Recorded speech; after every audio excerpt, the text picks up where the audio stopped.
Alrighty, friends, we are going to read Jamaica's Blue Marker today. I hope you enjoy it, and let's get started.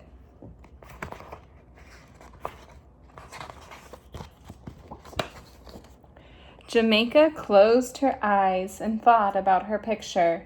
Mrs. Worth always said to think first and then draw.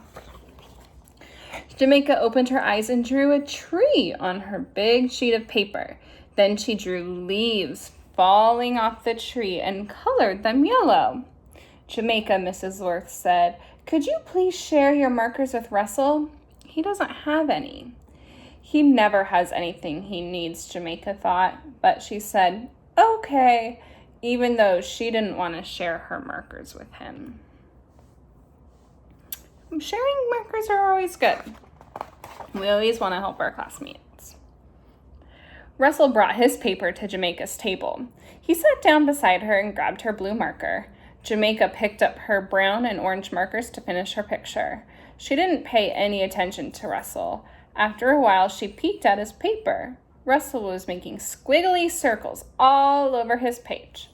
"We're supposed to draw a fall picture, Russell," Jamaica said.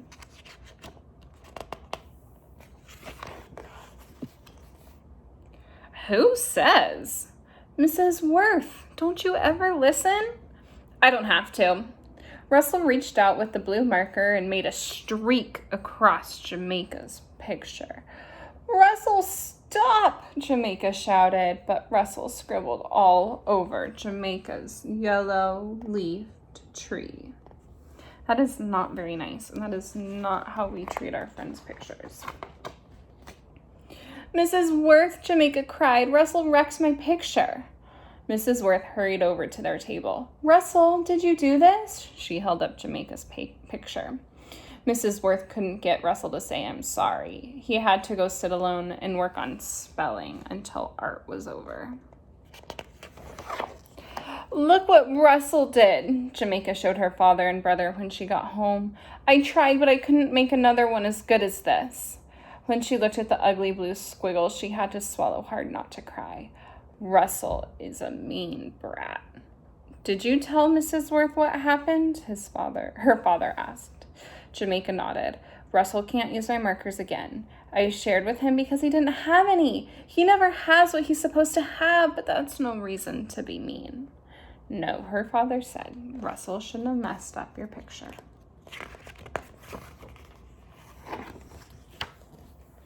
The next time they had art, Jamaica was glad Russell didn't sit at her table. Then he couldn't bother her, and she didn't have to share her markers with him. But at recess, Russell threw sand at her and chased 2 second-grade girls. Uh-oh. So he had to go to the office.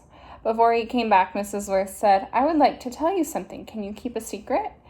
"Yes," Jamaica shouted with her classmates. "We are going to have a going-away party for Russell on Friday. His father has a new job in another town. They will be moving over the weekend. I thought that you might like to make cards to say goodbye. Then Russell will have something to remember us by." Mrs. Worth passed out paper. Then she showed everyone how to fold the paper into a card. Jamaica didn't want to make a card for Russell. She was glad he was moving. Then he wouldn't bother her anymore. She put the paper in her desk. Do you think Jamaica should make Russell a card? I want you to think that in your head. At supper, Jamaica said, "I like living here. I like my house and my room and the tree in the front yard. I like my school, too." "I'm glad you do," her mother said. "I wouldn't like to move." "Who said anything about moving?" Ozzy asked. "Russell is moving," Jamaica said. "Lucky you. He won't mess up your pictures anymore," Ozzy said. "I wonder how Russell feels about moving," Dad said. "He might be upset." "Has he talked about it?" "Russell doesn't say anything. He just gets in trouble," Jamaica said. I'm trying to think of how I would feel if I was Russell and I had to move. And I don't think I would really like that. And I wonder, would I act out? Russell didn't come to the classroom on Friday morning. He was with his mother in the office. Jamaica looked at his empty desk. Next week, Russell would be gone. He wouldn't be at his desk ever again. She decided to make a card for Russell. She got out the blank card and her markers too. It's a good choice. But just then, Mrs. Worth said, "Who are my helpers this week?" Jamaica raised her hand. "Jamaica, could you collect the cards and put them in Russell's desk? Brianna and Thomas, I'd like for you to clear the activity table for the cups and plates." Jamaica went from desk to desk to pick up the cards. She put the whole stack in Russell's desk. As she closed his desk, Russell came in with his mother. The party started. They played games for a while and ate cake. Russell opened his desk and took out all the cards. "Look, Mom, everybody made a card for me." Not everybody, Jamaica thought. She took the blue marker out of her bag. Then she ran up to Russell. "This is for you, Russell." She handed him the marker. "You can use it at your new school." That's nice. "But you might need it," he said. "You like to draw. You draw the best pictures in the class. What if you have to color the sky?" "Someone will share with me." "Thanks," he said. "You're lucky. You get to stay here." Now Jamaica knew how Russell felt about moving. How do you think Russell feels about moving? If he said, "You're lucky. You get to stay here." I don't think he feels very good about moving.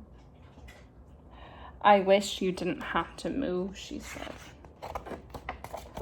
When Jamaica waved goodbye to Russell, she noticed that his mother was carrying his goodbye cards.